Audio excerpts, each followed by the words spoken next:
साहित्यांगन में आप लोगों का स्वागत है।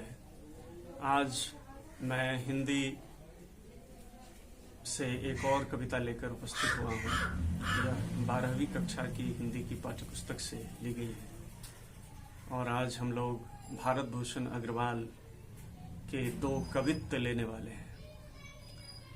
भारत भूषण अग्रवाल का जन्म 1613 ईस्वी में और मृत्यु 1715 ईस्वी में हुआ।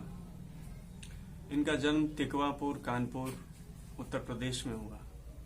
भारत भूषण अग्रवाल एक रीतिवादी कवि थे, लेकिन रीतिवादी कवियों, आचार्यों की तरह इनके लेखन में सिर्फ श्रृंगारिक रचनाएं ही शामिल नहीं हैं।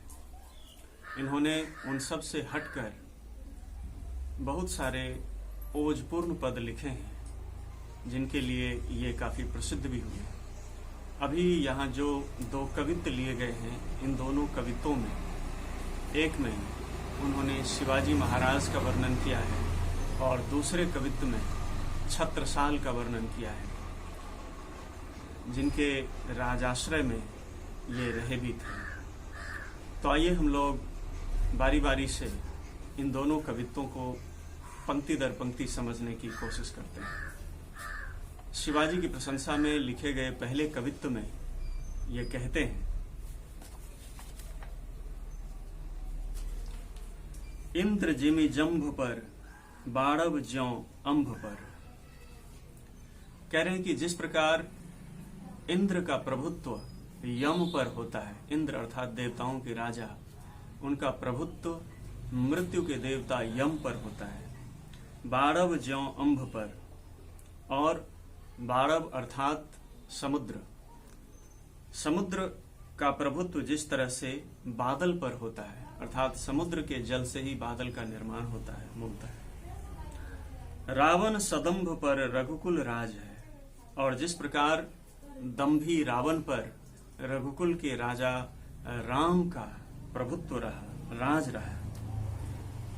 पौन बारिवाह पर शंभु रतिनाह पर, जिस तरह से पवन का प्रभुत्व बादल पर होता है, पवन अपनी मर्जी से बादलों को यहां से वहां उड़ा कर ले जाती है। शंभु रतिनाह पर, और शंभु अर्थात शंकर का प्रभुत्व रतिनाह अर्थात रतिपति कामदेव पर रहा। ज्यों सहस्त्रबाहु पर राम द्विजराज है, जिस तरह से सहस्त्रबाहु को द्विजराज राम अर्थात परशुराम ने पराजित किया, उन्होंने अपने फरसे से सहस्त्रबाहु की भुजाओं को काट डाला था। दावा द्रुमदंड पर चीता मृगझुंड पर, जिस तरह से दावानल का प्रभाव अर्थात जंगल की आग का प्रभाव द्रुमदंड पर, पेड़ों की शाखाओं पर होता है, और दावानल में वे शाखाएं जलकर राख हो जाती हैं। चीता मृगझुंड पर, और जिस तरह से जानवरों के समूह पर चीता टूट पड़ता है और उन सबको अपना शिकार बना लेता है। भूषण वितुंड पर जैसे मृगराज है, और जिस तरह से हाथी पर मृगराज अर्थात सिंह राज करता है। तेजतम अंश पर कान जिमि कंस पर, जिस तरह से तेज अर्थात प्रकाश का प्रभाव तम अंश अर्थात अंधकार के अंश पर पड़ता है, प्रकाश अंधकार को पराभूत कर देता है। कान जिमि कंस पर, और जिस तरह से कन्हैया अर्थात श्री कृष्ण ने अपने प्रभुत्व से कंस को पराजित किया।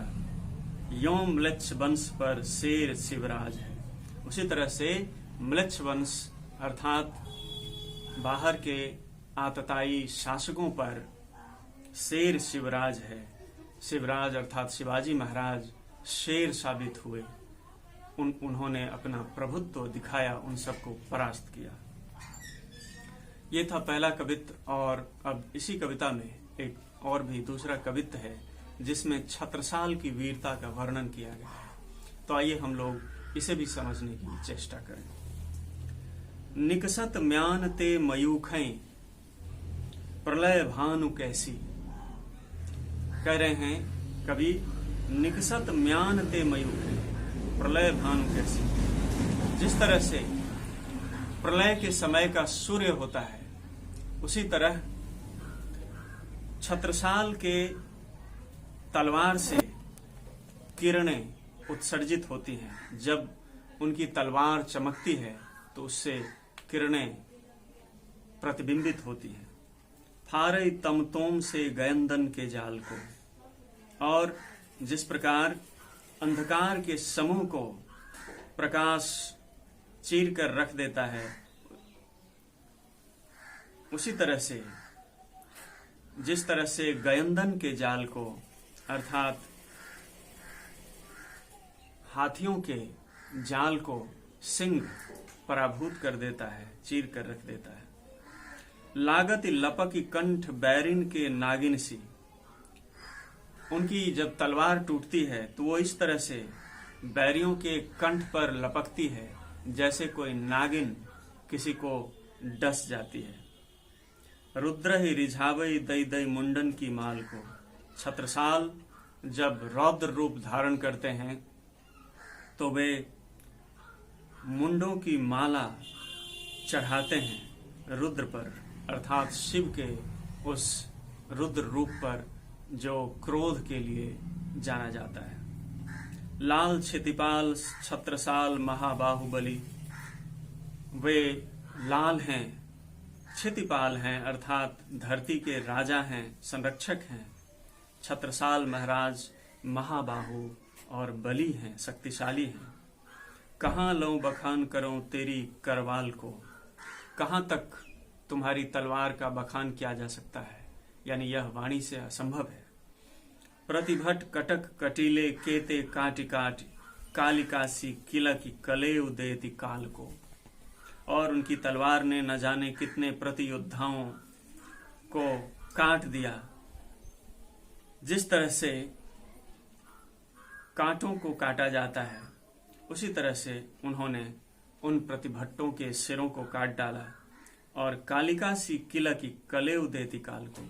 जिस तरह से कालिका अर्थात काली किलक कर अर्थात हंसकर अट्टहास करके काल को कलेव देती है, अर्थात काल को चढ़ावा चढ़ाती है, उसी तरह से छत्रसाल जी की तलवार दुश्मनों पर हमला करके उसका सिर काटकर काल को चढ़ा देती है। तो हमने देखा कि इन दोनों कवित्तों में क्रमशः शिवाजी महाराज और छत्रसाल का बहुत ही ओजपूर्ण, वीरतापूर्ण वर्णन किया गया है। मुझे लगता है ये दोनों पद भी आप लोग समझ गए होंगे। और फिर वही बात मैं कहूँगा कि यूं ही आप लोग वीडियो देखते रहें, लाइक करें, शेयर करें, कमेंट करें और चैनल को सब्सक्राइब करना ना भूलें। तो आज के लिए धन्यवाद।